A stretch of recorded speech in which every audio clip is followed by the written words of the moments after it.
विघ्नविनायकमूर्ति की जय। गोपिका जीवनस्मरणं गोविंद गोविंद, जानकीकान्तस्मरणं जय जय राम राम। नमः पार्वतीपतये हर हर महादेव। सद्गुरुनाथ महाराज की जय। आंजनेयमूर्ति की जय।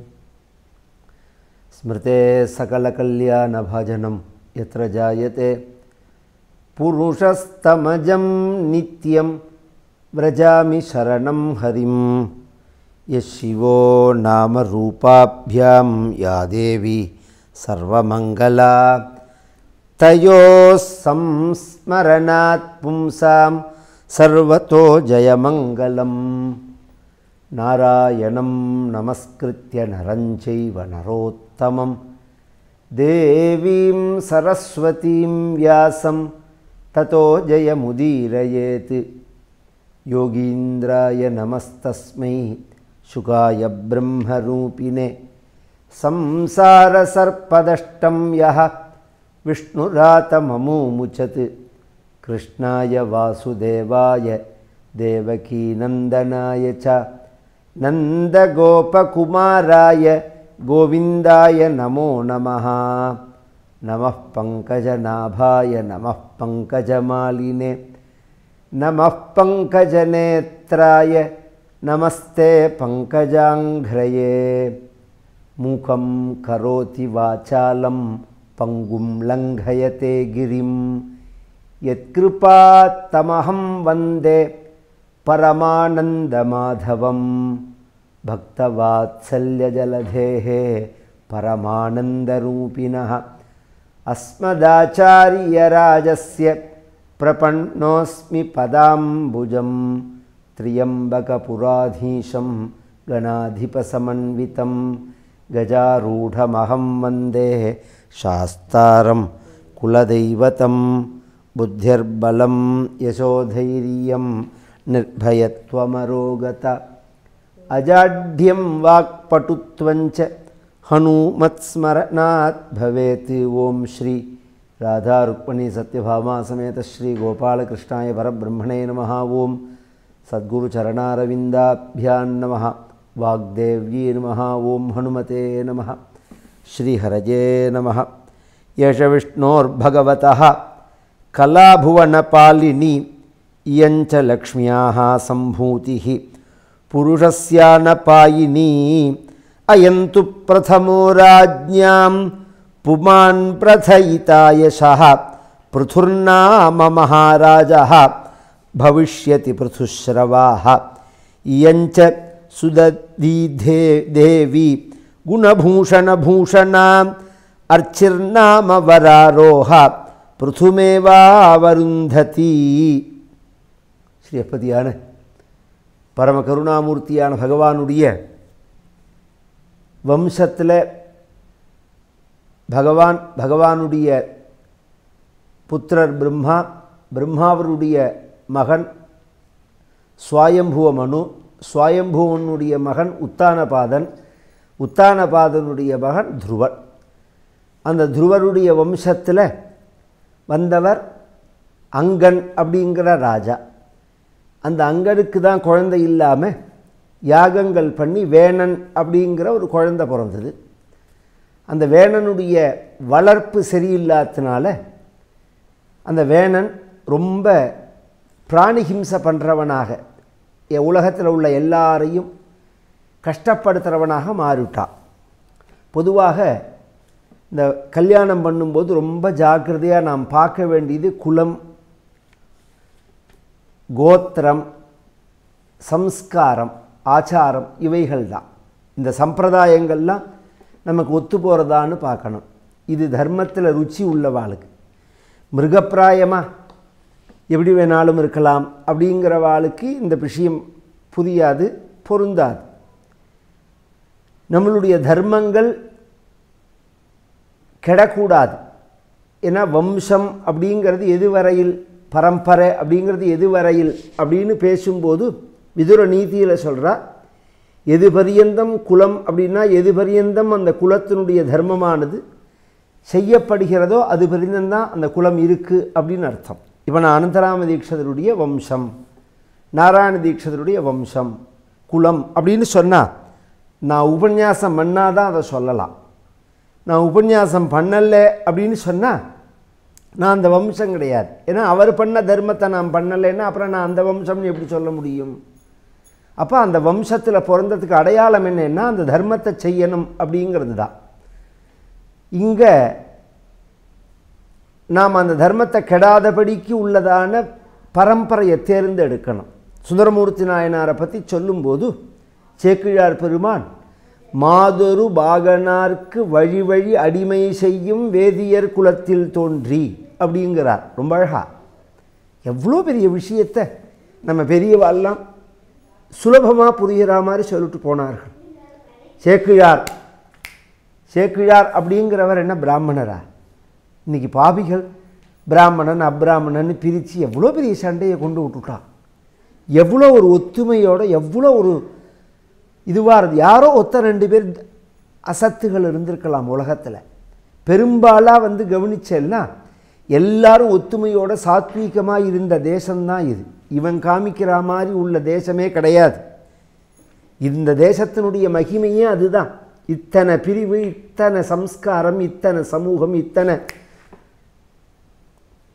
கண்ணகிட்ட கொண்டு வச்சுக்க, இத்தனை சமுதாயம் இருந்தும் ஒரு சண்டை ஒரு தகராறு எதுவுமே கிடையாது. இந்த பிரிட்டிஷ்காரங்க பாவி வர பரியந்தம் அவன் தான் ஒருத்தருக்குள்ளே ஒருத்தர் சண்டை வரா மாதிரி ஏற்படுத்தி விட்டது. அவரவர்கள் அவரவர்களுடைய தர்மத்தையும் கர்மத்தையும் செஞ்சுன்னு வந்தார்கள். யாரும் யாரையும் ஹிம்சிச்சதில்லை. யாருடைய வாழ்க்கையில் யாரும் என்டர்வியூ பண்ணதில்லை. யாரும் யாரையும் உயர்வு தாழ்வாக பேசினதே கிடையாது. எல்லாமே உயர்வு, எல்லாமே தேவை. மனித குலத்திற்கு எல்லாமே தேவை. எல்லாத்தையும் ஒத்தனே செய்ய முடியாது. அதனால் அதை பிரித்து விட்டார்கள். ஒரு ஒர்க் டிபார்ட்மெண்ட் மாதிரி. அப்படி ஒரு சிஸ்டமேட்டிக்காக நடந்ததான ஒரு தேசம் இது. வைதீகமான சனாதனமான தர்மம் இது. அபூர்வமானது. அதில் ஆலய வழிபாட்டில் இறைவனை தொட்டு வழிபடக்கூடியதான அந்த பூஜையை பண்ணக்கூடிய சிவாச்சாரியார் குடும்பத்தில் பிறந்தவர் சுந்தரமூர்த்தி நாயனார். அதை சொல்லும்போது சேக்கிழார் மாதொரு பாகனாருக்கு, மாதொரு பாகன்னா சிவபெருமான் அர்த்தநாரீஸ்வரன், வழி வழி அடிமை செய்யும் அப்படிங்கிறார். இந்த வழி வழி அப்படின்னா பரம்பரையா அப்படின்னு சொல்லலாம். இன்னொரு வியாக்கியானம் அதற்கு வழி வழி, அப்பா வழி அம்மா வழி. அப்பா வழியிலையும் பகவானை பூஜை பண்ணுற பரம்பரை, அம்மா வழியிலையும் பகவானை பூஜை பண்ணுற பரம்பரை, அதற்குள்ள சம்பந்தம் அப்படிங்கிறார். இப்படி தான் தர்மத்தை பார்த்து தான் சம்பந்தத்தை ஏற்படுத்துவார்கள். இந்த தர்மத்தை செய்யறதுக்கு அனுகூலமாக இருக்கணும், அந்த தர்மத்தை பரிச்சயம் உள்ளவர்களாக இருக்கணும், அப்போ தான் இடைஞ்சல் பண்ணாமல் இருப்பார்கள் அப்படிங்கிறதெல்லாம். இப்போ வைதிகரோட குழந்தை நான் வைத்தியனை கல்யாணம் பண்ணிக்க மாட்டேன்னா அப்புறம் வைதிகத்தினுடைய மதியை புரியாத யார் பண்ணிப்பா கல்யாணம்?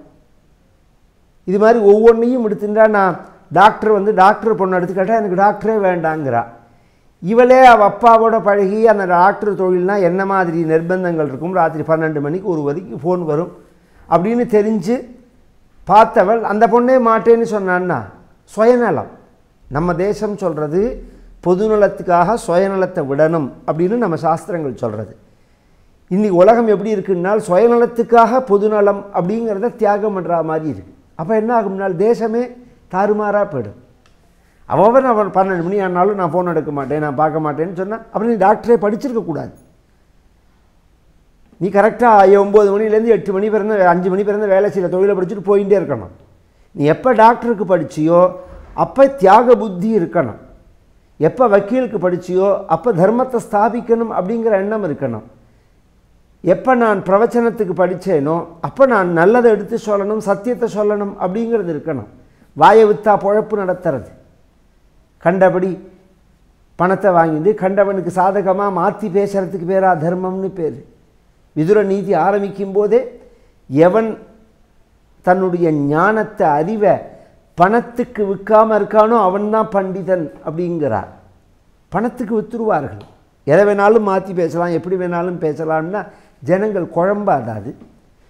பாமர ஜனங்களுக்கு நாம் உண்மையை சொல்ல வேண்டாமா, நேர்மையை சொல்ல வேண்டாமா, சத்தியத்தை சொல்ல வேண்டாமா? அதுதானே நம்மளுடைய தர்மம்ங்கிறது.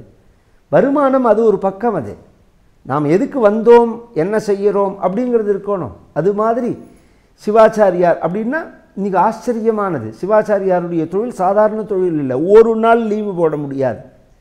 ஏன்னா ஒரு நாள் லீவு போட்டாலும் கோவிலில் பூஜை நின்று போய்டும். இன்றைக்கி நமக்கு ஒரு நாள் நாம் ஃப்ரீயாக இருக்கணும் அப்படின்னா இருக்க முடியாதுன்னா அது எவ்வளோ பெரிய நிர்பந்தமான வாழ்க்கையாக இருக்கும். அதை அவர்கள் நிர்பந்தமாகவே நினச்சது கிடையாது. பூஜை பண்ணாமல் இருக்கிறது தான் அவர்கள் வருத்தப்படுவார்கள். எத்தனை சிவாச்சாரியார்கள் கிராமங்களை விட்டு இன்னும் நகராமல் எங்கள் அப்பா பூஜை பண்ணுறது, தாத்தா பூஜை பண்ணுது, அதனால் நான் இந்த சுவாமியை விட்டுட்டு போக மாட்டேன்னு சம்பளம் இல்லாமல் வேலை செஞ்சவர்கள். எனக்கு தெரிஞ்சு எங்கள் வடகுடிங்க கிராமத்துக்கு பக்கத்தில் கம்மங்குடின்னு ஒரு கிராமம். அந்த கிராமத்தில் ஒரு சிவாச்சாரியார் டிபியினால் சிரமப்படுவார். அவர் கம்மங்குடியிலேருந்து அச்சுதமங்கலத்தில் தான் அந்த இஓ ஆஃபீஸு. தினம் ஒரு தடவை நடந்து போவார். எதுக்கு மாமாண்ணா? இல்லை சம்பளம் கொடுக்கல, ஈவோவை பார்க்க போகலான்னு போகிறேன். கொடுத்தானா மாமாண்ணா? இல்லை அப்படிம்ப. இன்றைக்கி வருத்தப்படுறேன்னா, நான் சொல்கிறது ஒரு 45 வருஷம் முன்னாடி. அப்போல்லாம் ரொம்ப வருத்தமாக இருக்கும். தினம் ஒரு தடவை நடந்து போவார். பாவிகள், என்ன அக்கிரமம், என்ன அயோக்கியத்தனம்! இத்தனை தாண்டி அவர் அந்த ஊரை விட்டே நகரலை. அந்த ஊரை விட்டே நகரலை. நித்தியப்படி சிவ பூஜை பண்ணணும் அப்படிங்கிறதுக்கு. அது மாதிரி தியாகம் பண்ணுறவர்கள் சிவாச்சாரியர்கள்னால் நீங்கள் நினைக்கிற மாதிரிலாம் கிடையாது. ஒரு நாள் பூஜை விட்டுட்டு இருக்க முடியாது. அதுக்காகவே எத்தனை நிர்பந்தங்கள் உண்டு. மாற்றி ஏற்பாடெல்லாம் பண்ணிட்டு போகணும்.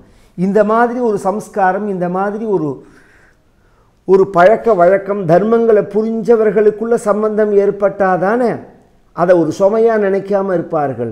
அதனால் சொல்கிறார், மாதனு பாகனாருக்கு வழி வழி அடிமை செய்யும்னு. அது மாதிரி நாம் கல்யாணம் பண்ணும்போது இதை புரிஞ்ச மாதிரி உள்ள பரம்பரையில் பண்ணணும். வேணனை பொறுத்த பரியந்தம் அங்கன் அவனுடைய மாமனாரான தர்மராஜர், யமதர்மராஜர், அவர்கிட்ட என்ன பிரச்சனைனால் அவர் தர்மராஜர் தான். அவர் வசிக்கிற இடம்ங்கிறது யமலோகம், அதுக்கு பக்கத்தில் இருக்கிறது நரகம். நரகத்தில் இருக்கக்கூடியதான அந்த ஹிம்சைகளெல்லாம் பார்த்து இந்த வேணனுக்கு அது சுபாவமாக மாறிப்படுது.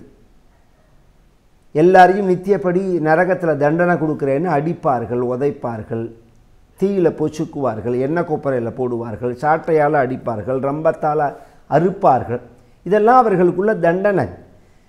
அதனால தானே ஜெயிலில் பெருசாக செவர் வைக்கிறது. ஏன்னா உள்ளே நடக்கிறது தெரியக்கூடாது. சாதாரண பாமர ஜனங்களுக்கு தண்டனை தெரியணும், தப்பு பண்ணக்கூடாதுங்கிற பயம் இருக்கணும். அதே சமயம் இது சுபாவமாக பழகக்கூடாது. இதை பார்த்தா இது ஒரு பெரிய விஷயமா இல்லை அப்படிங்கிற மாதிரி ஆகிடக்கூடாது. ஏன்னா சாஸ்திரங்களில் தர்மம் அதர்மம் அப்படின்னு பிரிக்கும்போது என்ன தர்மம், எது தர்மம்னா என்ன, புண்ணியம்னு சொல்கிறோம், பாவம்னு சொல்கிறோம். அப்படின்னா என்ன? இந்த புண்ணியம் அப்படிங்கிற வார்த்தைக்கு என்ன அர்த்தம், பாவம் அப்படிங்கிற வார்த்தைக்கு என்ன அர்த்தம்? பூஜை பண்ணால் புண்ணியம், சாப்பாடு போட்டால் புண்ணியம், வஸ்திரங்களை தானம் வாங்கி கொடுத்து ஏழையை படிக்க வச்சா எல்லாம் சொல்லலாம். ஆனால் சாஸ்திரம் என்ன சொல்கிறதுன்னா, பரோபகார புண்ணியாய, பிறருக்கு நாம் ஹெல்ப் பண்ணுறோம் பாருங்க, அதுக்கு தான் புண்ணியம்னு பேர். யாருக்காவது ஏதாவது ஒரு ஹெல்ப் பண்ணோம்னா, இப்போ வாசலில் போனோம்னா ஒரு பசுமாடு இருக்குது, அது இப்படி பார்க்கும். ஏன்னா அதுக்கு தாகமாக இருக்குன்னு அது பார்த்தாலே தெரியும், மூஞ்சியை பார்த்தா தெரியும். உடனே ஓடி போய் ஒரு வாளி ஜலம் பிடிச்சி கொண்டு போய் அந்த மாட்டுக்கிட்ட வச்சோம்னு வச்சுக்கோங்க, அது புண்ணியம். அதே மாட்டையே கம்பால் அடித்தோம்னா பாவம். அது பரோபகார புண்ணியாய பாபாய பரபீடனம். பாவம்னா என்ன அப்படின்னால் பிறரை பீடிக்கிறது, ஹிம்சை பண்ணுறது, இதுக்கு பாவம்னு பேர். பிறருக்கு உபகாரம் பண்ணுறதுக்கு புண்ணியம் அப்படின்னு பெயர்.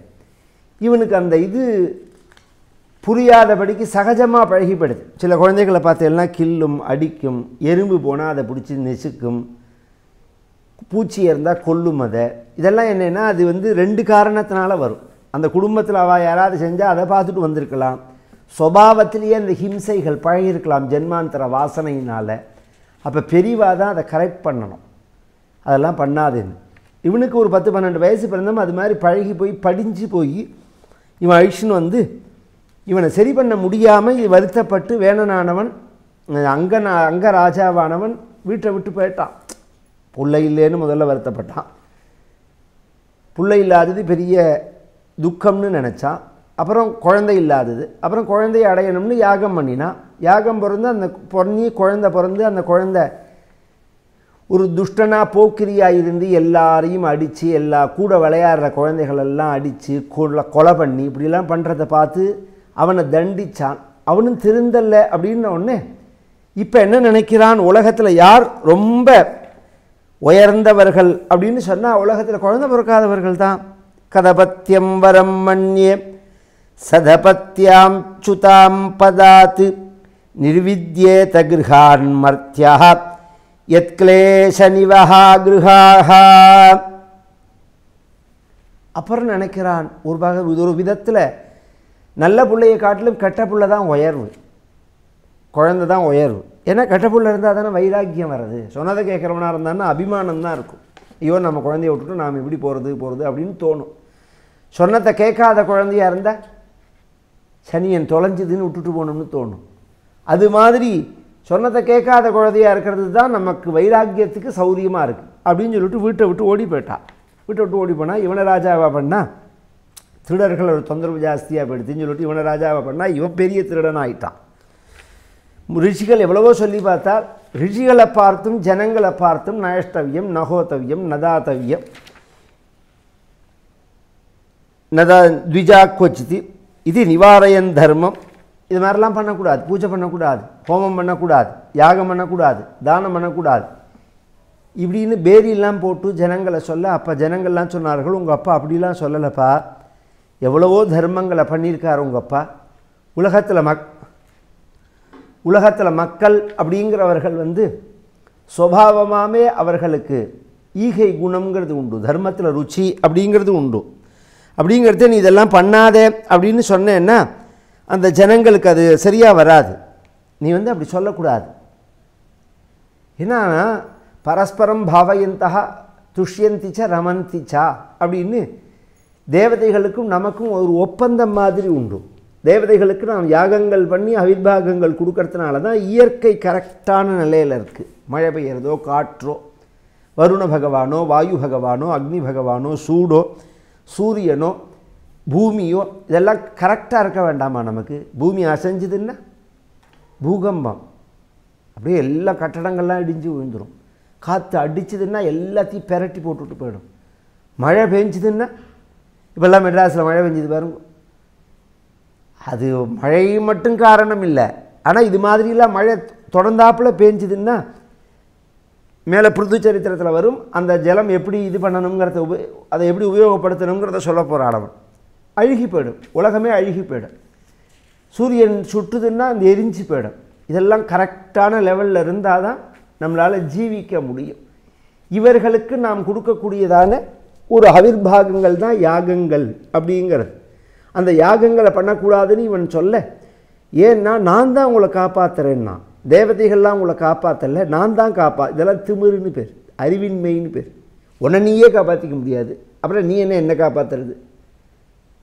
உனக்கே இன்றைக்கா நாளைக்கான்னு புரியாத லெவலில் இருக்குது உடம்பு பரிஸ்திதி அப்படின்னு சொன்னால் நீ எப்படி என்ன காப்பாற்ற முடியும்? யாருமே உலகத்தில் நாளைக்கு இருப்பேன்னு சொல்ல முடியுமா? சொல்ல முடியாது. அவரவர்கள் வாழ்க்கை அப்படி தானே இருக்குது. அதனால் ஒருத்தரை காப்பாற்றுறேன் அப்படின்னே சொல்ல முடியாது. எல்லாரையும் தெய்வம் தான் காப்பாற்றுறது. இவன் சொல்கிறான், நான் தான் உங்களை காப்பாற்றுறேன், அதனால் நீங்கள்லாம் என்ன தான் பூஜை பண்ணணும், நீங்கள் தெய்வங்கள்லாம் பூஜை பண்ணக்கூடாது சொல்லி பார்த்தார்கள். ரிஷிகள் கேட்கலன்னு ஒன்று, நிஜக்னஹும் ஹுங்கிருதைர்வேனம் ஹதமச்சுத நித்யயா நிஜக்னு ஹுங்கிருதை ஹும் அப்படின்னார்கள். அந்த வேணனை பார்த்து மகரிஷிகள் அப்படின்னு உடனே அப்படியே செத்து போயிட்டான். உயிர் போயிடுத்து.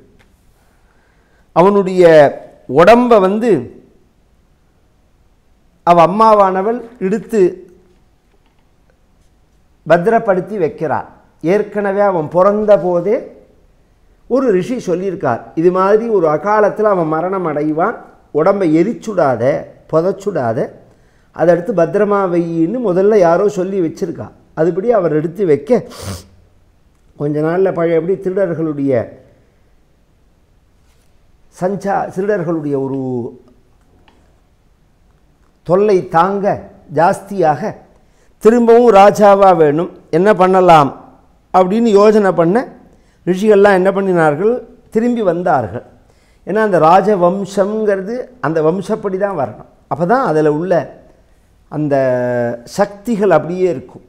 இதெல்லாம் வந்து ஜெனட்டிக்னு இன்றைக்கி சொல்கிறா சயின்ஸில். நாங்கள்லாம் பரம்பரைன்னு சொல்கிறோம், சமூகம்னு சொல்கிறோம், பரம்பரைன்னு சொல்கிறோம்.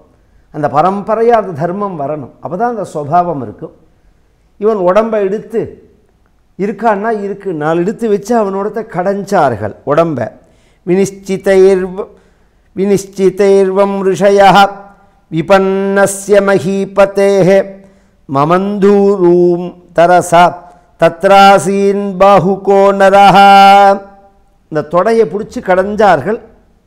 மமந்தூஹு ஊரும் தரசா, கிடையாது அப்படின்னு இங்கே சொல்கிறது. பொதுவாக இது சயின்டிஃபிக்காக சொல்லணும்னா இதுக்கு வந்து குளோனிங் முறை அப்படின்னு சொல்லணும். இதை எப்படி வெண்ணெயை பாலை தயிரை கடைஞ்சா வெண்ணெய் வர்றதோ அது மாதிரி உடம்புலேருந்து செல்லை தயார் பண்ணி கிரியேட் பண்ணி ஒரு குழந்தையே தயார் பண்ணிவிட்டார்கள். தயார் பண்ணால் இவன் தொடையிலேருந்து வரத்தே வேணுன்ற நல்ல அம்சமும் இருக்கும், கெட்ட அம்சமும் இருக்குமோனோ. இந்த கெட்ட அம்சங்கள்லாம் சேர்ந்து கண்ணங்கரேர்னு கருப்பாக குள்ளமாக இவன் வந்தான். கா கிருஷ்ணோ திஸ்ரவாங்கோ ஹ்ரஸ்வபாஹுர் மகாஹனுஹூம் ஹ்ரஸ்வபான்னிம் நாசாக்ரஹ ரக்தாக்ஷஸ்தாம்ரமூர்தஜஹ கிருஷ்ணஹ அதி ஹ்ரஸ்வாங்கஹ. இவன் எப்படி இருக்கான்னா கண்ணங்கரேர்னு இருக்கான், குள்ளமாக இருக்கான், கைகாலமும் குள்ளமாக இருக்குது. ரக்தாக்ஷா, கண்கள்லாம் செக்கச்செவேர்னு இருக்குது. அதோடு மட்டும் இல்லை, இவன் வந்து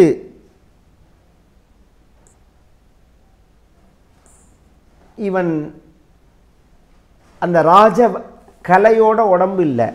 ஆனால் அவன் கேட்குறான், நான் என்ன பண்ணணும் உங்களுக்கு? தம் து தேவதனம் தீனம் கிங்கரோமி திவாதீனம் அப்படின்ன உடனே இவன் ஃபிட்டானவன் இல்லைன்ன உடனே நிஷீதா அப்படின்னா. நிஷேதேபிய ப்ருவம் சாஸ்தாத ச நிஷாதஸ்தோ பவத்து. நிஷீதா அப்படின்னு சொன்னாதான் நிஷாதன்னு பேர் வந்தது. நிஷாதன் அப்படின்னு சொன்னால் காட்டுவாசிகள்னு அர்த்தம், நிஷாதர்கள்னு பேர். அவர்களுடைய உடம்பு வாகு இப்போ சொல்லியாச்சு. வேட்டையாடுற சக்தி கூட இருக்கும். குணம்தான் இங்கே பிரச்சனை. குணத்தினால தான் ப்ராப்ளமே. உங்களுக்கு ஒரு திறமை இருந்ததுனால உங்களை ஃபிட்டுன்னு சொல்லிட முடியாது. குணத்தை வச்சு தான் தீர்மானம் பண்ணணும். இன்னைக்கு கேட்குறானோ, எனக்கு அந்த திறமை இல்லையா, நான் அதுக்கு தகுதி இல்லையா அப்படின்னு கேட்குறான். அதுக்கு மகாபாரதத்தில் ஏகலைவனுடைய சரித்திரம் ஒரு உதாரணம். ஏகலைவன் வந்து எனக்கு இந்த வில் வித்தைகள்லாம் சொல்லி கொடுக்கணும்னா துரோணாச்சாரியார் சொல்லித்தர மாட்டேன்னா. காரணம் என்னென்னா, நீ வேடன், அதனால் சொல்லித்தர மாட்டேன்னா. இன்றைக்கி எல்லாரும் அதை பட்டிமன்றத்தில் பேசுகிறார்கள். மகாபாரதத்தில் பின்னாடி இன்னொரு நடக்கிறது, அதை பேசலை. அவர் கட்டவரலையும் வாங்கினார்னு இருக்குது. என்னத்தினால வாங்கினார் துரோணாச்சாரியார்னா, காட்டுக்கு துரோணர் அர்ஜுனனோட போகும்போது, பசங்களோட போகும்போது ஒரு வேட்டை நாய், காட்டுக்கெல்லாம் போகிறதே நாயோடு தான் போகணும். ஏன்னா அந்த புதர் மரவுலெல்லாம் மிருகங்கள்லாம் மறைஞ்சிருந்தனா நம்ம கண்ணுக்கு தெரியாது, நாய்க்கு இந்த ஸ்மெல் தெரியும். கந்தா ஆகாவ பஷ்யந்தின்னு இன்றைக்கும் பழனி, ராஜபாளையம் இந்த மாதிரி மேற்கு மலை தொடர்ச்சியில் வாழற வாழை பார்த்தேன்னா நாய் வளர்ப்பார்கள். நாயோடு தான் போவார்கள். நாய் போனால் அதுக்கு இந்த ஸ்மெல்லிலேயே கண்டுபிடிச்சிடும் அது உள்ள ஒரு துஷ்ட மிருகம் இருக்குது அப்படிங்கிறத குலைக்கும். இப்பயே ரோட்டில் அந்த பக்கம் யாராவது வந்தாலே இந்த வீட்டு வாசலில் நாய் குலைக்கிறதோனோ அந்த ஆளை பார்க்காமையே எப்படின்னால் அந்த ஸ்மெல் தான். அதுக்கு தான் நான் கிரகபாலன்னு பேர், நாய்க்கு வீடை ரட்சிக்கிறதுன்னு பேர். அது மாதிரி ஒரு நாயோடு இவர்கள் போக, அது முன்னாடி இந்த ஏகலைவன் இருக்கிற இடத்துல போய் அவனை பார்த்து குலைக்க, அவன் ஒரு பானத்தை போட்டு இந்த நாயோட வாயை ஸ்டிச்சிங் பண்ணிவிட்டான், தைச்சுட்டான். இது வந்து அர்ஜுனன் பார்த்துட்டு கேட்க, இது யார் பண்ணினான்னு ஒன்று துரோணாச்சாரிய ரைஷன் வந்து பார்த்தா ஏகலைவன் இருந்தான். இதை யார் பண்ணான்னா, நான் தான் பண்ணினேன்னா. எதுக்கு பண்ணினேன்னால், என்ன பார்த்து குலைச்சதுன்னால், இந்த நீ தைக்கிற இப்படி வாயை ஸ்டிச்சிங் பண்ணுற இந்த மெத்தேடை வந்து நீ யார்கிட்ட கற்றுண்ட, உனக்கு யார் குரு அப்படின்னு கேட்டால் உடனே அவன் சொன்னான், எனக்கு துரோணாச்சாரியர் தான் குருன்னா.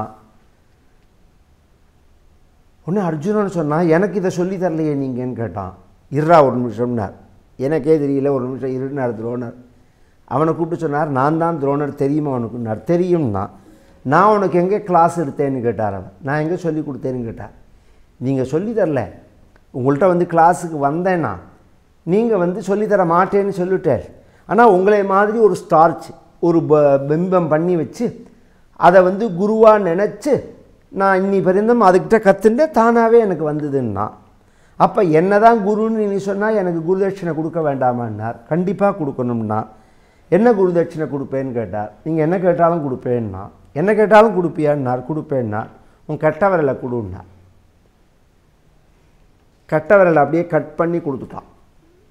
இது வந்து ஒரு பெரிய சர்ச்சை, இன்றைக்கி ஒரு ஆர்கியூமெண்ட்டாக நடக்கிறது. இப்படி பண்ணினார். முதல்ல சொல்லித்தர மாட்டேன்னு சொன்னார். அவன் வந்து ஒரு தாழ்த்தப்பட்டவன் அப்படின்னு நினச்சி தானே சொன்னார் இவர். ரெண்டாவது, அவன் கை கட்டவரலை வெட்டினாரே, வெட்டி குருதட்சிணையாக வாங்கினாரே, அதெல்லாம் நியாயமானார். அதை பற்றின ஒரு அடிப்படை புரியாத்தனத்தினால பேசுகிறது. துரோணாச்சாரியர் ஏன் பண்ணினார்? அந்த ஆயுதத்தை அவன் முறையாக உபயோகப்படுத்தலைங்கிறதுனால. அவன் என்ன தப்பு பண்ணினான்னா, ஒரு நாய் குலைச்சா என்ன பண்ணுவா எல்லாரும்? பேசாமையே இருக்கலாம், அது பாட்டுக்கு போயிடும். இல்லை சு அப்படின்னா ஓடி போயிடும். இல்லை ஒரு கல் எடுத்து அடித்தா ஓடி போயிடும். மெனக்கட்டு ஒரு பானத்தை போட்டு அஸ்திரத்தை போட்டு அதனுடைய வாயை தைக்கணும்னா அப்போ இவன் அந்த ஆயுதத்தை எப்படி உபயோகப்படுத்துவான்? தப்பான முறையில் உபயோகப்படுத்துவாங்க. நல்லா குறிப்பாத்து சுட தெரிஞ்சிருது. திருடனுக்கு தான் தெரியறது, தீவிரவாதிக்கு தான் தெரியறது, போலீஸுக்கு தான் தெரியறது.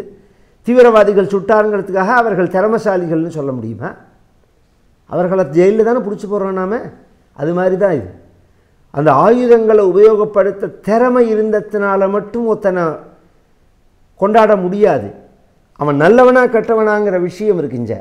அதுதான் முக்கியமானது. நல்லவன் கையில் தான் அதிகாரமோ பலமோ சக்திகளோ போகணும். கெட்டவன் கையில் போயிடுத்துன்னா அது அத்தனையுமே மாறி போயிடும், தேசமே நாசமாக போயிடும். அப்படிங்கிறது தான் விஷயம் இங்கே. அதனால இந்த வேடுவனை காட்டுவாசியை ஓரமாக உட்காரு அப்படின்னு சொல்லிவிட்டு, தஸ்ய வம்சாத்ஸ்து நைஷாதாக கிரிகானன கோச்சராக ஏனாஹரஜாயமானஹ வேனகல்மஷமுல்பணம். அதுலேருந்து வேடுவ வம்சம் அப்படிங்கிறது ஏற்பட்டது. திருப்பி என்ன பண்ணினார்கள்?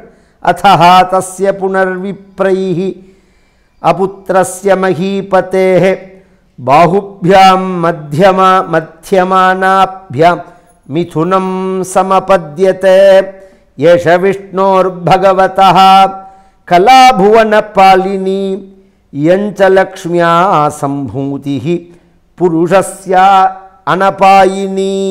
அவனுடைய வலது தோல், அந்த பாகு இருக்கு பாருங்கள், பாகுன்னா இந்த இடத்துக்கு பேர், அது மாதிரி இடது பாகு. இந்த ரெண்டையும் கிடையே இதிலேருந்து ஒரு ஆண் இதிலேருந்து ஒரு பெண் வரார்கள். ஒரு 24-20 வயசு மதிப்புலேயே அப்படியே தயார் பண்ணுறார்கள். குழந்தையா இல்லை, அப்படியே தயார் பண்ணுறார்கள். இதெல்லாம் வந்து பின்னாடி சயின்ஸில் கண்டுபிடிக்கிறதை தான் நம்ம சாஸ்திரங்களுடைய பிரமிப்பு தெரியும், எப்படி இருக்குது சொன்னது அப்படிங்கிறது. அந்த ராஜாவுக்கு பிருத்துன்னு பேர், அந்த பெண்ணுக்கு வந்து அர்ச்சிஸ் அப்படின்னு பெயர். ரெண்டு பேரும் கணவன் மனைவி கல்யாணமானவர்களாகவே தயார் பண்ணுறார்கள். இந்த குழந்தை இருக்கே, ஆண் இருக்கானே, இவன் வந்து பகவானுடைய அம்சம். ஏஷ விஷ்ணோர் பகவதா கலாபுவனபாலினி. வீரிய கலாவதாரம், உலகத்தை ரட்சிப்பதற்காக வந்த அவதாரங்களில் ஒரு அவதாரம் இது. பாகவதம் எல்லா அவதார கதைகளையும் சொல்கிறதுன்னு சொன்னேன். பிருத்துன்னு ஒரு அவதாரம் பகவானோடது. யஞ்ச லக்ஷ்மியா சம்பூதிஹி புருஷஸ்ய அனபாயினி. இவள் யார் அப்படின்னால் பகவானை விட்டு அனபாயினி, பிரியாதுதானே. இமைப்பொழுதும் அகலகில்லேன் என அலர்மேல் மங்கை உறையும் மார்பா அப்படிங்கிறாலும். இத்தனை பெரிய வார்த்தைக்கு சம்ஸ்கிருதத்தில் ஒரே ஒரு பதம் அனபாயினி அப்படிங்கிறது தான். பகவானை விட்டு பிரியாதவள்னு அர்த்தம். அந்த மகாலட்சுமி அவள். இவன் வந்து உலகம் முழுக்க கியாத்திய பெருமையை அடைவான். அதனால் இவனுக்கு பிருத்து அப்படின்னு பெயர். இவன் தான் வந்து இது ஒரு உயர்ந்த காரியங்களை செய்யக்கூடிய ராஜாவாகவும் அமையரானவன். இயஞ்ச சுததி தேவி குணபூஷண பூஷணா இது ஒரு கலை. இவள் வந்து உயர்ந்த ஸ்திரீ. இவள் வந்து இவனுக்கு அனுகூலமாக இருப்பாள் மகாலட்சுமி அப்படின்னு வர இவனுடைய அந்த சரீரத்தை பார்த்தாலே வைன்யஸ்ய தட்சிணே ஹஸ்தே திருஷ்டுவா சின்னம் கதாபிருதः பாதயோ அரவிந்தஞ்ச தம் வை மேனேஹரேஹ் கலாம். இவனுடைய உடம்பை பார்த்தாலே பகவான் அப்படிங்கிறது தெரியறது. ஏன் அப்படின்னா கைகளில் கால்களில் சங்கரேகை, சக்கரரேகை, யவரேகை, துவஜரேகை, பத்மரேகை இதெல்லாம் பகவானுடைய ரேகைகள். இப்படி கையை பார்த்தோம்னா சங்கம் இருக்கும், அதில் சங்கம் மாதிரி ரேகைகள் இருக்கும், சக்கரம் மாதிரி ரேகைகள் இருக்கும். யவரேகை, துவஜரேகை அப்படிலாம் சொல்லுவார்கள். அதை பார்த்தாலே நமக்கு தெரியும், அது கைகளை பார்த்தாலே. இப்போ சாதாரணமாக நமக்கெல்லாம் சாதாரணமாக தானே இருக்குது. அப்படி இல்லாமல் அதை தாண்டி விசேஷமாக இருக்கும். கையில் பார்க்குறதுக்கு சக்கரம் மாதிரி இருக்கும், சங்கம் மாதிரி இருக்கும். துவஜம்னா கொடி மாதிரி இருக்கும், சங்கரேகை, சக்கரரேகை. அது மாதிரி பத்மம் மாதிரி இருக்கும், தாமரப்பூ மாதிரி இருக்கும். இதெல்லாம் அமைஞ்சதுன்னா பகவானுடைய அம்சம் அப்படின்னு. அதே மாதிரியே பகவானுடைய அம்சமாக இருக்க உடனே அவனை பட்டாபிஷேகம் பண்ணி வைக்கணும் அப்படியான நியமத்தோட சிம்ஹாசனத்தில் உட்காத்தி வச்சு பட்டாபிஷேகம் பண்ணுறார்கள். இவனை பட்டாபிஷேகம் பண்ணுறதேவே பல இடத்துலேருந்து பட்டாபிஷேகத்துக்கு தேவையான பொருள்கள்லாம் வருது. தஸ்யாபிஷேக ஆரப்தா பிராமணீர் பிரம்மவாதிபிஹி அபிஷேகநிகான்யஸ்மை ஆஜக்ருஹு சர்வதோ ஜனாஹ. ஜனங்கள்லாம் அவ்வளோ அந்த வேகம்ங்கிறதெல்லாம் நீங்களாக கொடுத்து தயார் பண்ணுறதெல்லாம் போலித்தனமாக தான் இருக்கும். அந்த இயல்பாகவே வரணும் ஜனங்களுக்கு. அந்த ராஜாட்ட உள்ள அபிமானம்ங்கிறது இயல்பாகவே வரணும். நீ பணத்தை கொடுத்து ஐஷன் வந்தேன்னா அது பாட்டுக்கு ஒரு மூலையில் குடிச்சிட்டு ஓரமாக நின்றுருக்கும். உண்மையான அபிமானத்தை பார்க்கணும்னா நம்ம பிஎம் போகிற பாதையில் பாருக்கும். இப்போ ஒரு 10 நாள் முன்னாடி கூட ஸ்ரீரங்கம் வந்திருந்தா. இரு பக்கமும் ஜனங்கள் நின்று எப்படி கொண்டாடினான், எப்படி அவரை பார்த்தா எப்படி கொண்டாடினார்கள், பிராமணர்கள் எப்படி ஆசீர்வாதம் பண்ணினார்கள். அதில் ஒரு பிராமணர் அங்கேருந்து அப்படியே கத்தரார். பெரிய வந்தூரில் எம்பாலயசி தர்மம் தொன் திருத்தியாச்ச நியமேனச்சா அப்படின்னு.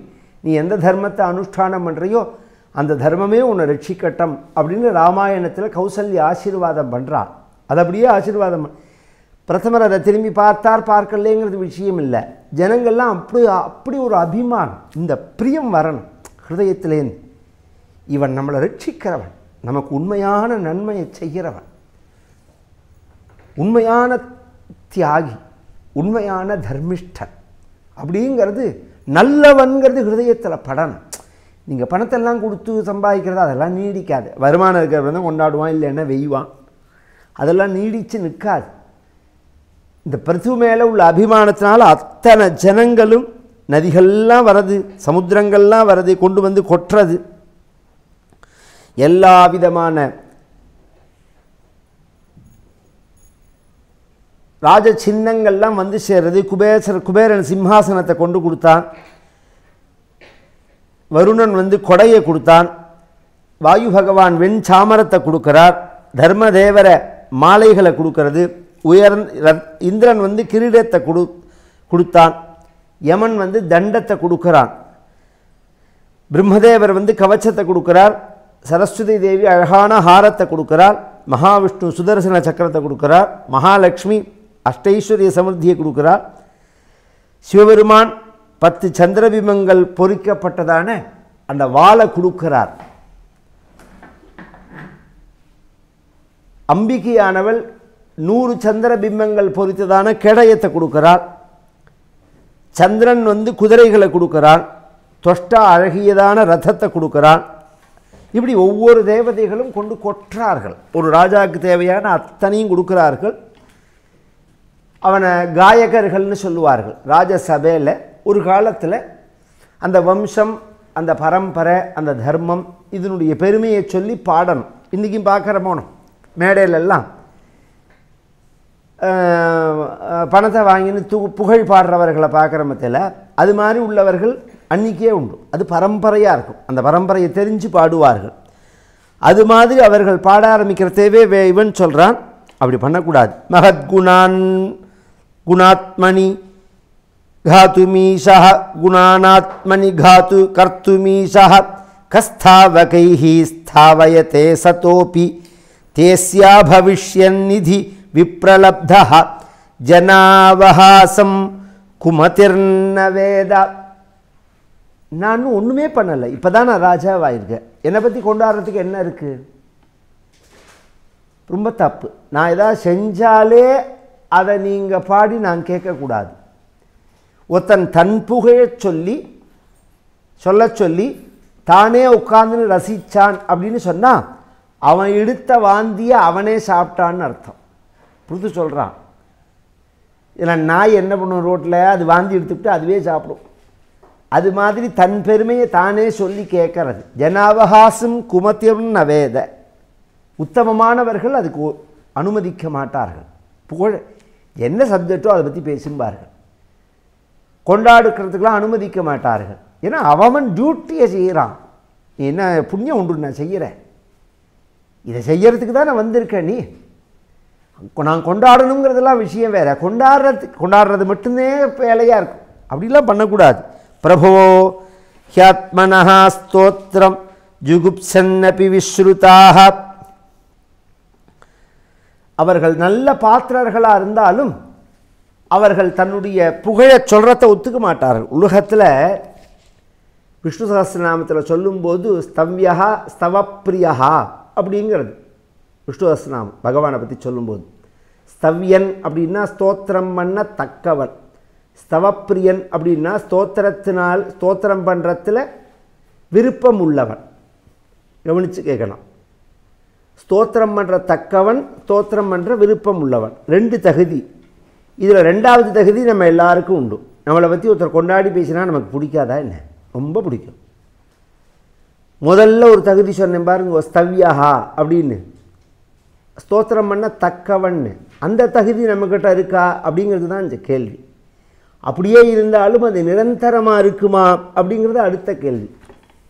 ரொம்ப நல்லவர், நேர்மையானவர், யோக்கியமானவர் அப்படின்னு சொல்கிறோம். நானே ரொம்ப பேரை பார்த்துருக்கேன்.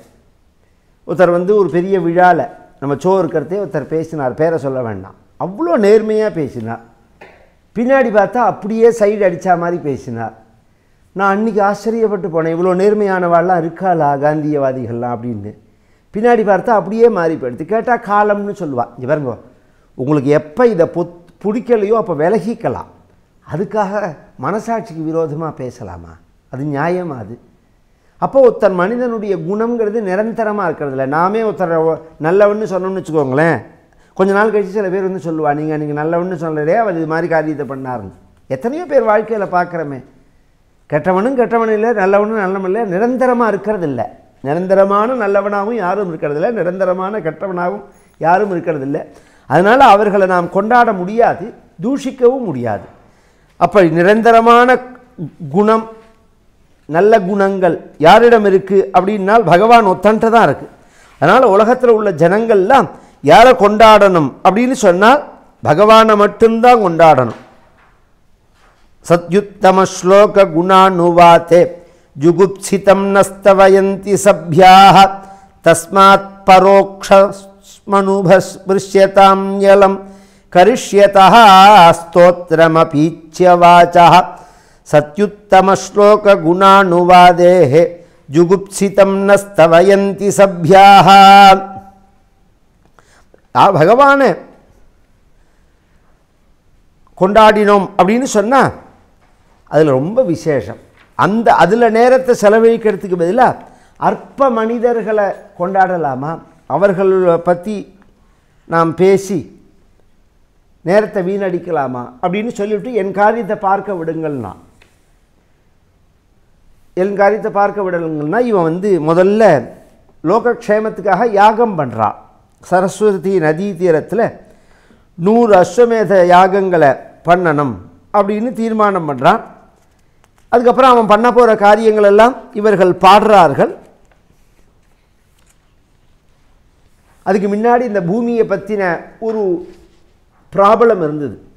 பூமி முழுக்க மனிதர்கள் இருந்தாலும் இந்த பூமியில் மழை பெஞ்சிதுன்னா பார்த்தெல்லாம் மலையில் பெய்யும். மலையிலேருந்து பெஞ்சிதுன்னா அப்படியே ஓடி சமுத்திரத்துக்கு போயிடும். ஒரு சொட்டு தண்ணி கூட நிற்காது. இப்போ நடக்கிறது பாருங்க, அது மாதிரி தான். அதனால இந்த பிருத்து தான் முதல்ல இதை கரெக்ட் பண்ணுறான். எப்படி கரெக்ட் பண்ணுறான்னா, பூமி முழுக்க அங்கங்கே சமப்படுத்தினான். மேடு பள்ளங்களெல்லாம் சமப்படுத்தி மழை பெஞ்சால் அந்த ஜலங்கள்லாம் அங்கங்கே தேங்குற மாதிரி, ஏரி வேணுங்கிற இடத்துல ஏரியை வெட்டுறது, கண்மாய் வேணுங்கிற இடத்துல கண்மாயை வெட்டுறது, குளம் வேணுங்கிற இடத்துல குளத்தை வெட்டுறது, குட்டை வேணுங்கிற இடத்துல குட்டையை வெட்டுறது, கிணறு வேணுங்கிற இடத்துல கிணறை தோன்றது. ஜலம் ரொம்ப முக்கியம் இல்லையா? நீரின்றி அமையாது உலகு அப்படின்னு சொல்லுவார்களோ. உலகத்துக்கு முதலானது எது? ஜீவர்களுடைய ஜீவனத்துக்கு, வாழ்க்கையில் ஜீவனம்னா வாழறது, அதுக்கு எது முக்கியம்னா பர்ஜன்யஸ்ய உபஜீவனம் அப்படிங்கிறார் தர்மபுத்திரர் யட்ச பிரஷ்னத்தில். எது முக்கியமானதுனால் மழை தான். அதனால தான் அந்த காலத்தில் ஒருத்தர் பார்த்தா இந்த மாதிரி பஞ்சாங்கம் வாசித்தா இந்த வருஷம் மழை எப்படி இருக்கும்னு கேட்பாள். நன்னா பெய்யுமா அப்படின்னு கேட்பாள். பார்த்துட்டாலே உங்கள் ஊரில் நன்னா மழை பெஞ்சுதா அப்படின்னு கேட்பாள். நான் எப்போ மெட்ராஸ் போனாலும் இந்த மதுராந்தக ஏரியை பார்த்துட்டே போவேன்.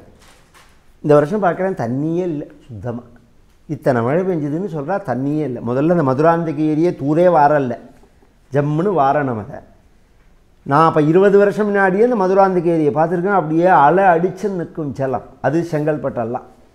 இன்றைக்கி பார்த்தா ஒரு சொட்டு தண்ணி இல்லை மதுராந்தகம் ஏரியில். பேஞ்சுதா பேயவே இல்லையா? ஒரே எங்கே பாரு மேடாக இருக்குது. என்ன நடக்கிறது இந்த நாட்டில்? அங்கங்கே ஏரிகள்லாம் சுத்தமாக, ராஜாக்கள்லாம் வந்தால் முதல் வேலை அதை தான் பண்ணுவாள். அப்போ தான் பூமி முழுக்க சமிருத்தியாக ஜலம் இருக்கும், ஜீவராசிகளுக்கு உபயோகமாக இருக்கும், செடி கொடிகள்லாம் நல்லா வளரும். கஸ்மாத் ததார கோரூபம் தரித்ரி பகுரூபிணி பிரகிருத்யா விஷமாதேவி கிருதாகேன சமாகதம். இதை விதுரர் கேட்கிறார், அதுக்கு பதில் சொல்கிறார். இதெல்லாம் சரி பண்ணுறார். சரி பண்ணி பூமியை பயன்பாட்டுக்கு கொண்டு வரா. ஏன்னா ஜனங்களுக்கு யாகங்கள்லாம் பண்ணினா மழை பெய்யணும். மழை பெஞ்சால் பூமி அந்த மழையை வாங்கிட்டு பதிலுக்கு பயிர்களாக கொடுக்கணும், தானியங்களாக கொடுக்கணும். அது மாதிரி தானியங்களாக கொடுக்கலன்னு ஒன்று அந்த பூமியை தண்டிக்கணும்னு இவன் கிளம்ப, பூமியானவள் கோ ரூபத்தில் எடுக்க, ஏன்னா நீ தண்டிக்காத, எங்கிட்டேருந்து எப்படி நீ கறக்கணும் அப்படிங்கிறத நீ தெரிஞ்சுக்கோனால். மாட்டை கறக்கிறது எப்படி? மாட்டை எப்படி கறப்பா? சொரப்பு விட்டு கறக்கணும். அந்த காலத்துலலாம் கண்ணூட்டியை ஊட்ட விட்டால் உடனே காம்பு சுரந்துடும், அப்புறம் மாடு கறப்பா. அது மாதிரி இங்கே கன்றுகளாக யாரை பண்ணினார்கள்னா, அந்தந்த தேவை உள்ளவர்கள் கன்றாக வந்தார்கள். மண் பாத்திரம் பண்ணுறவர்கள் ஒரு வகை, சிற்பிகள் ஒரு வகை, ரத்தன வியாபாரிகள் ஒரு வகை, தாது பொருட்களை செய்கிறவர்கள் ஒரு வகை, விவசாயம் பண்ணுறவர்கள் ஒரு வகை. இவை எல்லாருமே பூமியிலேருந்து தான் எடுத்தாகணும் எல்லாத்தையும். இத்தனையும் எங்கேருந்து வருது நமக்கு? இத்தனை இண்டஸ்ட்ரிகள், இத்தனை தொழிற்சாலைகள், இத்தனை உற்பத்திகள்லாம் எதை வச்சுன்னா கனிமப் பொருளை வச்சுன்னு தான். இன்றைக்கி பார்த்தோம்னா தமிழ்நாட்டில் பார்த்தோம்னா ஒரு ஆற்றுல மணல் கிடையாது.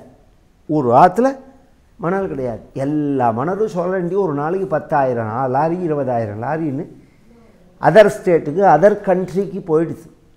ஒரு 20 வருஷத்துக்குள்ளே நாசம் பண்ணி தொலைச்சிட்டார். ஒரு இடத்துல நல்ல ஜலம் கிடையாது, ஒரு இடத்துல ஏரி கிடையாது, ஒரு இடத்துல குட்டை கிடையாது, ஒரு இடத்துல குளம் கிடையாது. நீ தினம் பிச்சை தான் எடுக்கணும். இது மாதிரிலாம் பண்ணால் தினம்தான் பிச்சை எடுக்கணும். கரெக்டாக அங்கங்கே தடுப்பணைகளை கட்டி, தடுப்பணையை கட்டினா மணல் அள்ள முடியாது. அதுக்காக எந்த கவர்மெண்ட் இருந்தாலும் தடுப்பணை கட்டுறது கிடையாது. ஏன்னா ஜலம் ஃபுல்லாக நிற்கும், மணல் எடுக்க முடியாது. இந்த திருட்டுத்தனங்கள்லாம் பண்ண முடியாதுன்னு. வரப்போகிற வாழாது நல்ல வாழை அமைஞ்சு நமக்கு நல்லபடியாக அமையணும். ஏன்னா அதெல்லாம் ரொம்ப வயத்தறிச்சலாக இருக்குது தேசத்தை பார்க்குறது. இத்தனை நாசம் பண்ணின பிறகும் இந்த தேசத்தில் உள்ள மக்கள் உழைப்பாளிகளாக இருக்கிறதுனால தான் இந்த தமிழ்நாடு முதலிடம் 2ஆம் இடம்லாம் வரது. காரணம் என்னென்னா ஜனங்கள் அதை தாண்டி உழைக்கிறார். அதுக்கு தகுந்த மாதிரி எல்லாம் அமைஞ்சதுன்னா உலகத்திலேயே முதல் நாடாக இருக்கும் தமிழ்நாடு. இன்னும் என்ன வளமில்லை இத்திருநாட்டில்னு உட்காந்துன்னு கேட்குறார் பாரதியார். அது மாதிரி ஒரு தேசம் அது. அதெல்லாம் கரெக்ட் பண்ணினார் பிருத்து. அதனால் அவருக்கு இந்த பூமிக்கு பிருத்திவி அப்படின்னு பெயர். இவர் 100 அஸ்வமேதம் யாகம் பண்ணணும் அப்படின்னு தீர்மானம் பண்ணினார். சரஸ்வதி நதிக்கரையில் யாகம் பண்ணும்போது அதாக்ஷி தீக்ஷத ராஜா தூ ஹயமேதசதேன சஹா பிரம்மவர்த்தே மனோக்ஷேத்ரே எத்திர பிராச்சி சரஸ்வதி. பத்ரிநாத்தில் மேலே இருக்குது சரஸ்வதி நதிங்கிறது. அந்த இடத்துல போய் யாகம் பண்ணுறார். யாகம் பண்ண ஆரம்பித்தா பகவானையே தான் நம்பியிருக்கான் பிருத்து. பூமி முழுக்க செழிப்பாக இருக்குது. 100 யாகத்தில் 99 யாகம். 100 யாகம்ங்கிறது எப்படின்னா 100 அஸ்வமேதம் யார் பண்ணுறாளோ அவள் இந்திரன். இதுதான் கணக்கு.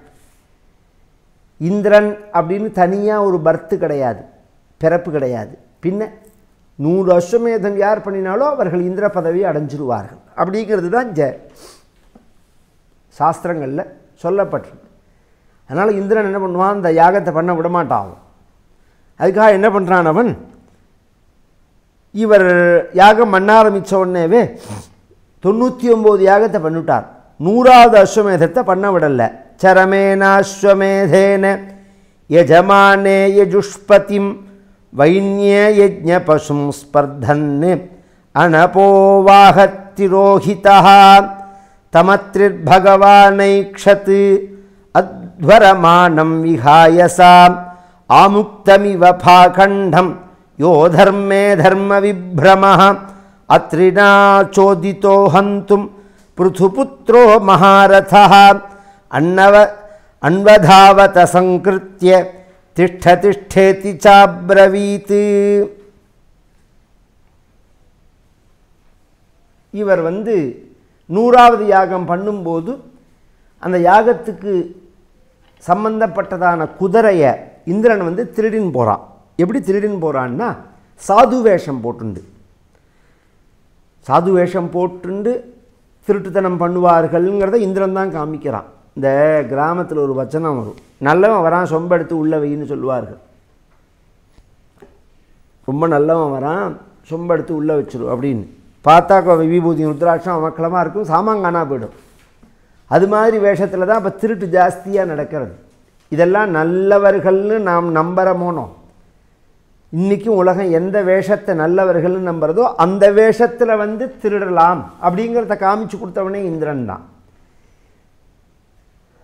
தலையை மொட்டை அடிச்சுண்டு வெள்ளை வேஷ்டியை கட்டிண்டு மௌன விரதத்தோட இப்படி ஒரு வேஷத்தில் வந்தான். இன்னொரு வேஷம் தலையை மொட்டை அடிச்சுன்னு காஷாயத்தை கட்டிண்டு கலர் வஸ்திரத்தை கட்டிண்டு அப்படி ஒரு வேஷத்தில், இது மாதிரி ஒவ்வொரு வேஷத்தில் வரான். இதெல்லாம் தான் பாகண்ட மதங்களுக்கு அடையாளமாச்சு. யஜ்ஞத்விட்டா உள்ள யாகத்தை துவேஷிக்கக்கூடிய மதங்கள் இதிலேருந்து தான் உண்டாகிறது. அதில் பிரதானமானது பௌத்த மதம். பௌத்த மதம் நம்ம ஹிந்து மதத்திலேருந்து ஒரு பிரிவு தான். அது உபதர்மம்னு தான் அதுக்கு பெயர். புத்த பிக்ஷுக்களை பார்த்தா நாம் போட்டுக்கிற அந்த நம்ம சன்னியாசிகள்லாம் என்ன போட்டுருக்காளோ அதுதான் போட்டுருப்பா. ஆனால் நம்ம வேதங்களில் சொல்லப்பட்ட ஹிருதயஸ்தானமான யாகத்தை அவர்கள் ஹிம்சேம்பார்கள். ஹிம்சேன்னா அதில் ஆட்டை உபயோகப்படுத்துகிறார்கள்.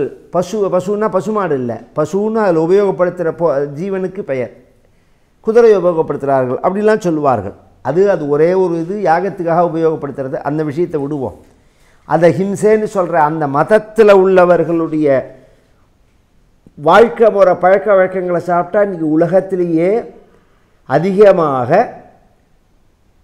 மாம்சம் சாப்பிட்ற தேசம் எது?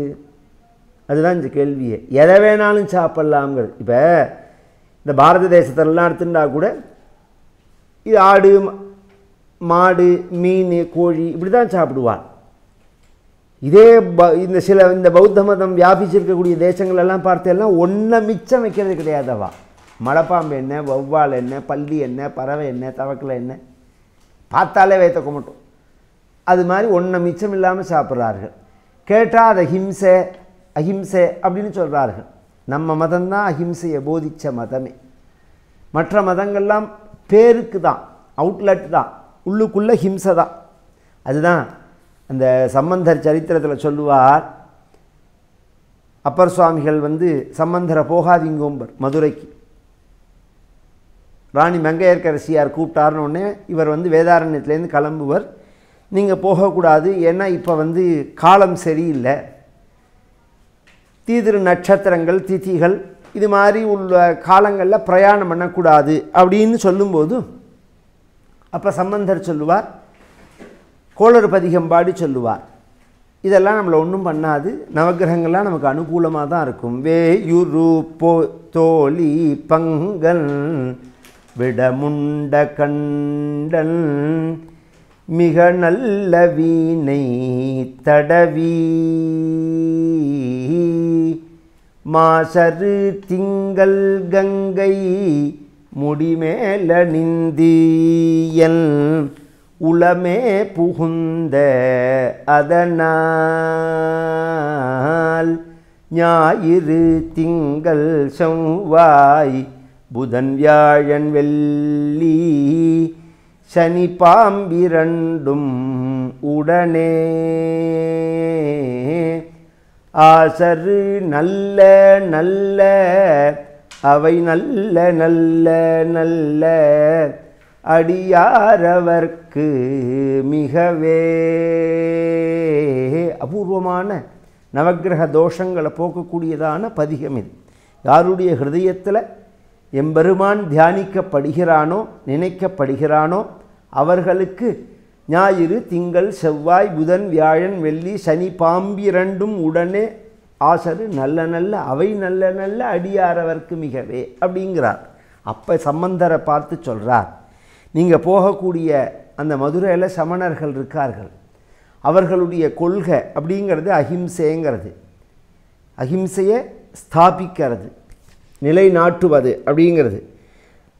கொல்லாமை அப்படின்னு தமிழில் சொல்லணும். அதுக்கு கொல்லாமைங்கிறது கொள்கை. அந்த கொல்லாமைங்கிற கொள்கையை நிலைநாட்டுவதற்கு எத்தனை கொலை வேணாலும் பண்ணுவான்னு சம்பந்தரை பார்த்து சொல்கிறார் நாவுக்கரசர். ஏன்னா அவர் அனுபவிச்சிருக்கார் அதெல்லாம் இந்த சமணர்களால். அது மாதிரி சில மதங்களை உலகத்தில் கிளம்பினது இந்த இந்திரனால தான் பாகவதன் சொல்கிறது. அதெல்லாம் பாகண்டம் யோதர்மே தர்ம விப்ரமஹா இதெல்லாம் பார்த்து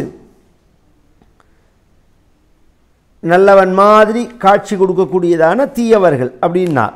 அப்போ தான் அத்ரி சொன்னார், அந்த யாகத்தில் இருக்கக்கூடிய அத்ரிங்கிற மகரிஷி சொன்னார், அவனுடைய பிருத்துவோட மூத்த மகனுக்கு விஜிதாஸ்வன்னு பேர். இதனால தான் அவனுக்கு விஜிதாஸ்வன்னே பேர், அந்தர்தானங்கிற பேரும் அவனுக்கு உண்டு. புடிடாத போகிறானே அவன் வந்து நல்லவன் இல்லை இந்திரன்னா. இந்திரனை புடி அப்படின்ன உடனே பிடிச்ச அந்த இதை கொண்டு வந்தார்கள். அந்த வேஷத்தை அதிலேருந்து மற்றவர்கள்லாம் ஃபாலோ பண்ணுறார்கள். இது மாதிரி பல வேஷங்கள் திகம்பரனாக வருது, செவ்வாடை அணிந்து வருது, காபாலிகன் போல வருது. இந்த மாதிரி வேஷங்கள்லாம் வந்து ஒவ்வொரு தடவையும் இவன் எடுத்துன்னு போன உடனே ராஜா பிருத்வி என்ன பண்ணினா வில்லையும் அம்பியும் பூட்டிட்டான். ஒரு தடவை பூட்டி அந்த இந்திரனை நான் வதம் பண்ணிவிடுறேன் அப்படிங்கிறது அத்திரி முதலிய மகரிஷிகள் சொன்னால் நீ சொல்ல பண்ணக்கூடாது அப்படின்னா. ஏன் அப்படின்னா அது வந்து சாஸ்திரம் ஒத்துக்காது. நீ இப்போ எஜமானனா சங்கல்பிச்சுன்னு உட்காண்டிருக்க, யாகத்தில் சங்கல்பிச்சுன்னு உட்காந்துனுட்டா பலி கொடுக்கக்கூடாது.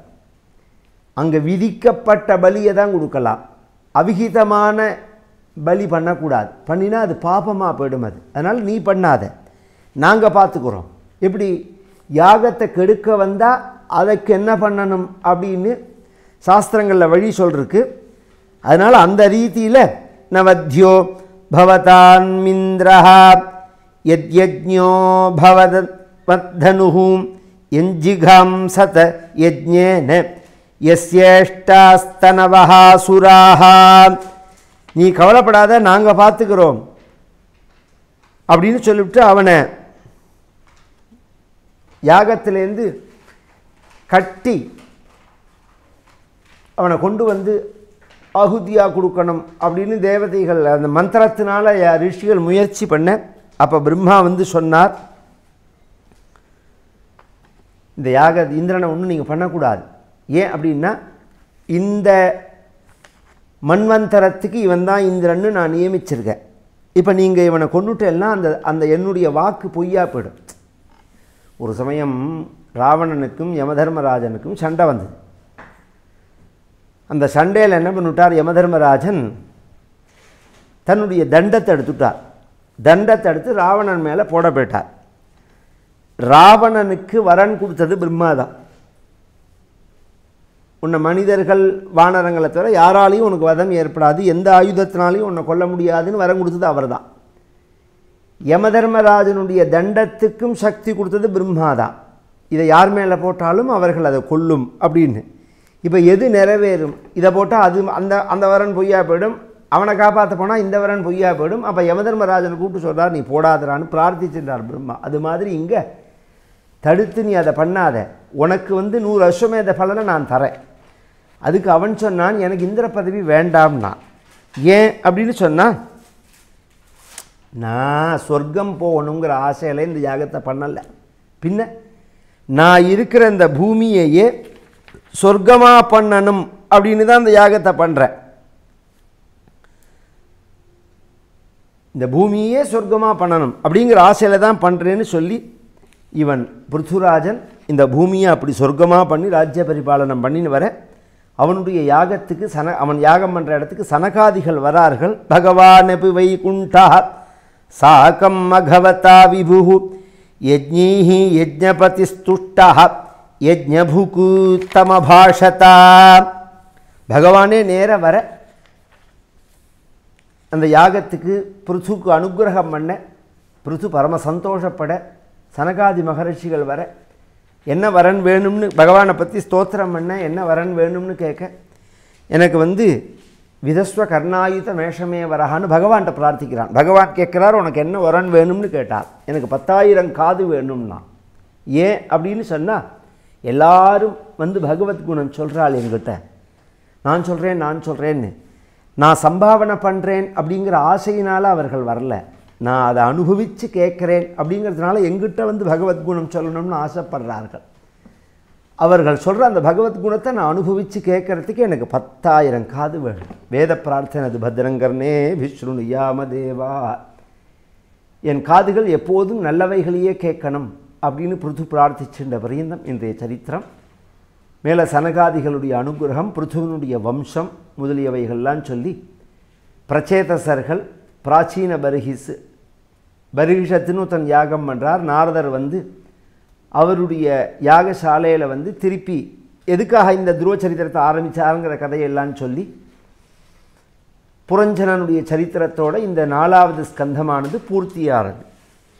பலான் ஸ்வகீயான் தவசன் நிதானே திவ்யான்னதானாத் பரிபாலயத்பிஹி சதா படத்பிஷ்ச புராணரத்னம் संसेवितायास्तु नमो हरेते. नारायण नारायण नारायण नारायण नारायण नारायण नारायण नारायण नारायण नारायण नारायण नारायण नारायण नारायण नारायण नारायण. गोपिका जीवनस्मरणं गोविंदा गोविंदा. आंजनेयमूर्ति की जय.